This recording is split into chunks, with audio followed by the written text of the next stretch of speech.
റാവുത്തറേ ഡാ. ആ നീ എന്താണ് ഇവിടെ?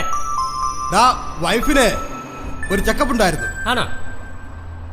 പിന്നെ നീ സസ്പെൻഷനിലാണെന്ന് അറിഞ്ഞു. ഓ, ന്യൂസ് ഞാൻ കണ്ടിരുന്നു. നെന്മാറ പീഡനം. പ്രതികളെല്ലാം വലിയ പുള്ളികളാണ്. ഓ, ഒന്നാം പ്രതി സ്ഥലം MLA സ്വന്തം അളിയനാ. ഓ, രണ്ടാം പ്രതി മുൻമന്ത്രി പീതാംബന്റെ മൂത്ത മോൻ കിഷോർ. തൊപ്പിതിരിക്കാൻ വേറെ വല്ല കാരണം വേണോ? അതൊക്കെ പൊട്ടളിയാ. നിന്റെ സ്ഥലക്കച്ചവടമൊക്കെ എങ്ങനെ പോകും? ഓ, എന്നാ പറയാനടാ, പണ്ടത്തെ പോലെ ഒരു പവറിലടാ. ഈ കോവിഡിന്റെ ഹാങ് ഓവറെ അങ്ങനെ നിശേഷം മാറിയിട്ടില്ല. ഓ, അതും ശരിയാ. പിന്നെ നമ്മുടെ വിജയന്റെ വീടും പറമ്പ അങ്ങനെ ഒരു പ്ലാൻ ഉണ്ടായിരുന്നു. ഓ, അതുവഴി ബൈപ്പാസ് വരുന്നതുകൊണ്ട് ഞാനത് വേണ്ടാന്ന് വെച്ചു. ആ വിജയന്റെ കാര്യം പറഞ്ഞപ്പോഴാണ് അവൻ എന്താണ് ആത്മഹത്യ ചെയ്യാൻ കാരണം. ഇടയ്ക്ക് അവൻ എന്നെ വിളിച്ചിരുന്നു. അന്ന് അവൻ വളരെ ഹാപ്പി ആയിരുന്നു.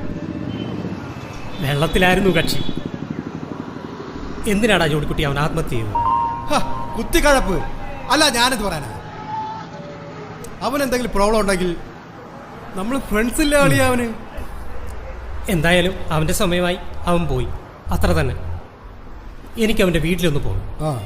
അവൻ്റെ അമ്മയൊന്ന് കാണണം. എന്നാ ഞാൻ പോട്ടടാ. ആ, ഷോപ്പില് അപ്പനെ ഇരുത്തിയിട്ടാ വന്നത്. നീ ഫ്രീ ആണെങ്കിൽ വീട്ടിലോട്ട് പോടാ. ഇല്ലടിയാ, എനിക്ക് സുമാർ സാറിനെ ഒന്ന് കാണാം. പോട്ടെ.